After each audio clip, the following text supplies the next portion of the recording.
رئيس الوزراء حكومة فدرالك الصومالية مدن حسن علي خير ayaa xerada qaybta koob iyo labaatanaad ee ciidanka xoogga dalka Soomaaliyeed ku booqday ciidamo ka tirsan ahlu sunna oo lagu wareejiyay dawladda Soomaaliya maantana loo bilaabay habraaca ay kaga mid noqonayaan ciidanka qalabka sida ee qaranka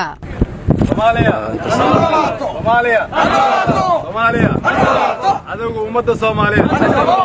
wareejinta ciidankan oo kuwii gobolka intiisa badan ka xoreeyay argagixisada al-shabaab ayaa ku timid wada hadallo miro dhala oo ra'iisul wasaaraha xukuumadda Soomaaliya la yeeshay hoggaanka ahlu sunna wal jameeca iyo madaxa fulinta galmudug waxaana hadda amniga kala wareegi doona ciidanka hay'adaha amniga federaalka Soomaaliya caasimada galmudug oo martigelinaysa shirka dib u heshiisiinta galmudug si loo dhiso galmudug ka fog khilaaf iyo kala qaybsanaan u dhaxaysa bulshada deegaanada galmudug ra'iisul wasaaraha xukuumadda Soomaaliya ayaa waxa booqashadiisa ku weeliyay wasiirro ka tirsan xukuumadda Soomaaliya xildhibaano madaxa xukuumadda galmudug taliyaasha ciidamada qalabka sida waxa uu ku booriyay inay maraan habraaca iyo diiwaangelinta ay uga mid noqonayaan ciidanka qalabka sida isla markaana ay wixii hadda ka dambeeya marka ay isdiiwaangeliyaan ay xuquuqdooda kala xisaabtamayaan dawladda Soomaaliya inay ka helayaan xuquuqdiina iyo qalabkiina iyo mushaarkiina mar alla markii la idin dhameeyo warqadiina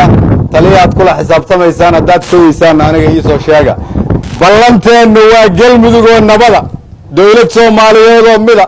qabiil iyo qabyaalad ka xor ah qolo ka xor ah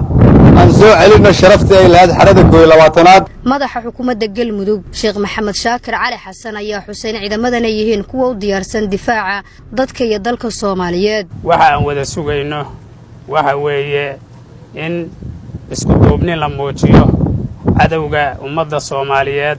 ee argagixisadaana isku duubni looga wada hortago laga midoobo meel kastana la xoreeyo ay baaqi ku yihiin taliyaha ciidanka xoogga dalka Soomaaliya Janaan Daahir Aadan Cilmi Indhaqarsho oo ka sheekeeyay taariikhda xerada 22aad ayaa ciidanka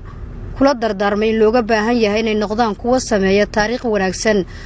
ayna u diyaar garoobaan shaqo ay ku sameeyaan taariikh wanaagsan mar hadda noqon gaashaankii mataqaana shacbiga Soomaaliyeed uu ku dhaaranayay marnaba lagama yaabo in qiimo yeelatay marnaba lagama yaabo in lagu amaano marnaba lagama yaabo astaan qaran in qaadato waxaan idin leeyahay 9 bilood 9 guuto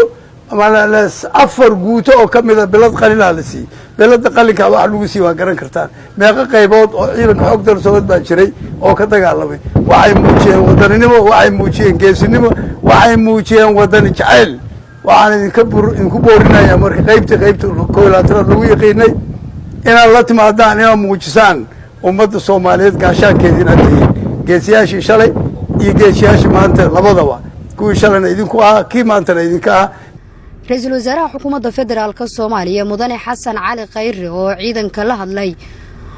ayaa u jeediyay khudbad ku salaysneed dardaaran iyo dhiirigelin maadaama ay u bilaabanayso waajibka culus hawlihii hore anigoo idinkaga mahad celinaya dadaalka aad soo gasheen intii dhimatay Allah u naxariisto intiina noolna waxaan aad ugu faraxsanahay inaad weli diyaar u tihiin inaad dalkiina difaacdaan xaradii baan dhex taaganahay taliyihiinni baa idin hor taagan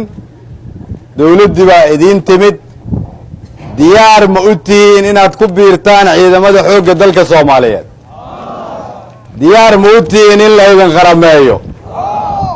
diyaar ma u tihiin inaad tustaan galmudug oo dhan oo xoreysan la shaqeeya madaxda idin timid wasiiru dawlaha gaashaandhigga Maxamed Cali Xagaa taliyaasha ciidanka qalabka sida uu fulinayay dhaqangelinta amarkii ra'iisul wasaare Khayre ahaa in la qalameeyo ciidanka ahlu sunna laamaha amnigana ay la wareegaan magaalada Dhuusamareeb ayaa qorshuhu yahay in sida ugu dhaqsiyaha badan ay uga guul gaaraan qaramaynta ciidanka si loo diyaar garoobo ama ay ugu diyaar garoobaan xoreynta deegaanada al-shabaab ay kaga sugan yihiin galmudug iyo Soomaaliya Nasr Bashiir Cali warbaahinta qaranka magaalada Dhuusamareeb